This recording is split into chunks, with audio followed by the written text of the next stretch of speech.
Sitting at the base of Sliabh and on the busy Tralee-Dingle Road, Camp Junction was the location this August for a unique sporting event to the peninsula.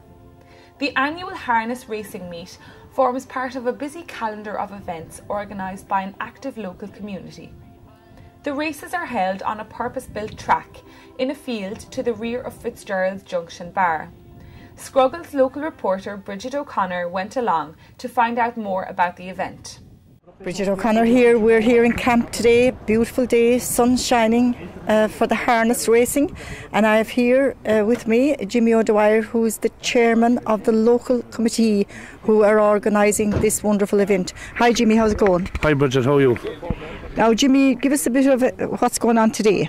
Well, basically now today, hopefully around 2:30, we have a 7-race programme. We'll have a load grade race, and then we'll have 3 qualifying heats, and from them 3 of those then there'll be 2 finals. There'll be the main final, the first 2 horses in each race will go into, and the 3rd and 4th horse in the 3 races will then go into a consolation final. So we're in for a great evening's fun. Great, Jimmy. And Jimmy, you might tell us how you got involved in the first place in harness racing. Well, I suppose really, Bridget, about 20 years ago, and sadly and regrettably 2 of my friends are now deceased, Martin Ferreter and John Shea from O'Coshla. We all had trotting horses, and we decided we'd have a race amongst ourselves on Patrick's Day one day in the Strand in Castlegregory.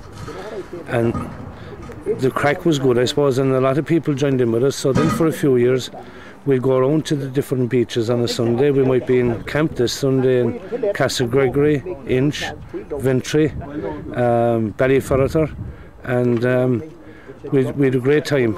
But then the question of insurance and everything came into it, which we didn't have. So then we decided that we'd go the legit way, if you like, with our friends in Cork who are affiliated to the ITHRF. And from the past 12 years now, we have this event every year, and all the people come down from Cork. Some of them make it their holidays. At this stage it's like a family, everybody knows everybody by the first name, and even when today's race is over, there'll be people looking forward again to next year just to be here. In the true fashion of an Irish summer, and as competitors were preparing for the first race, dark clouds gathered and the rain came down, dampening the day's visitors' numbers.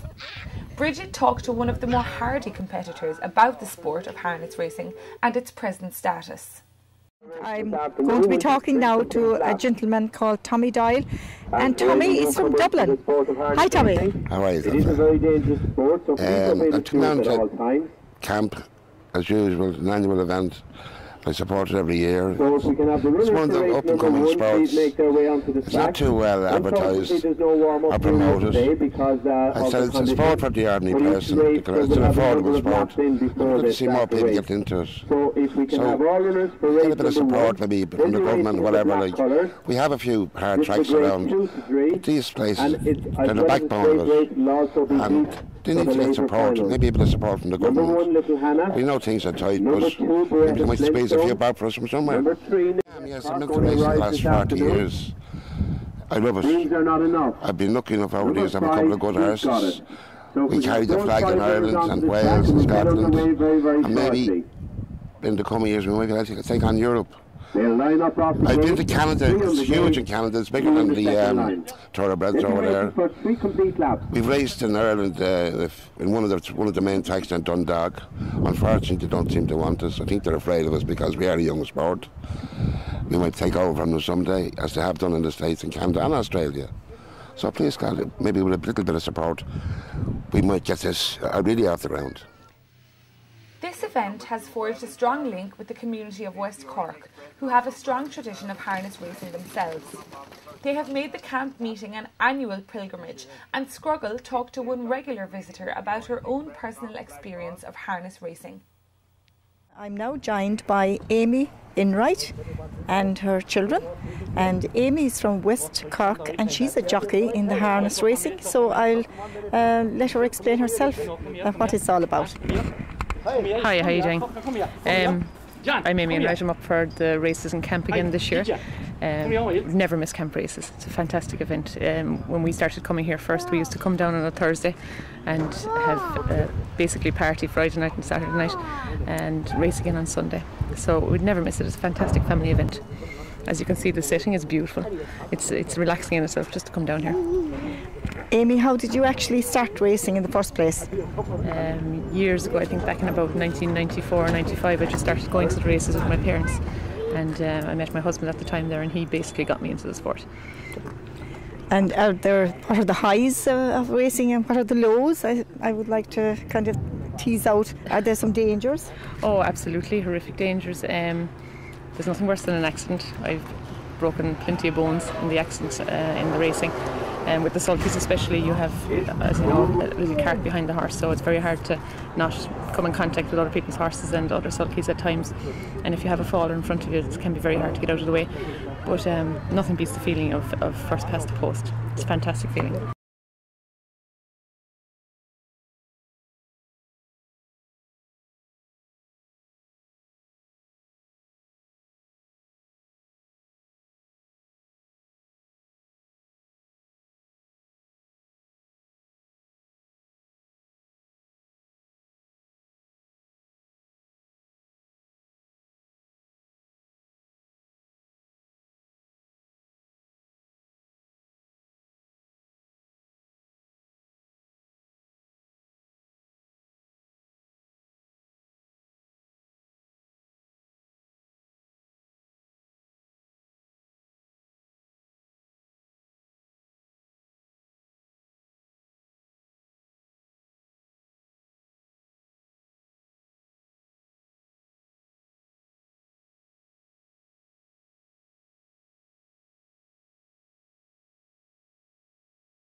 Site ag a bun chliamh mis agus bhóthar gnóthach chrálaí. Site ag a bun chliamh mis agus bhóthar gnóthach chrálaí an daingin, is ag cró an chama I rimí luanasa a bhí ó cádaí ag súil sport ná faca an lehénis riamh hana. Ní ach ó cád bheag a bhánaí an rásaíocht capal úma, de chud an phobal gníomhaigh seo. Is ag ngart leistíir den Junction Bar a tógach an cuasa. Bhí Bridget O'Connor, tuairisceoir de chud Scrogall, ann chun níos mó ghailt faoin Ó Cáid. Mar is gnácht de aimsir na hÉireann, bhailligh scamal roimhe agus thosnaigh sé ag báisteach agus na hiomaitheoirí ag gala bhú. Leabhar Bridget le ceantas na fíor hiomaitheoirí faoin sport áirithe seo agus an stádas atá ag fé láthair. Ba cheangal an Ó Cáid seo le pobal iarthar chorcaí go bhfuil tradiisiún láidir rásaíocht capal úma acu leis. Beag an Ó Cáid seo áraigh go bliain túil as sa hamadh agus leabhar Scrogall le cuairteoir a bháin faoin taithí féin ar an sport.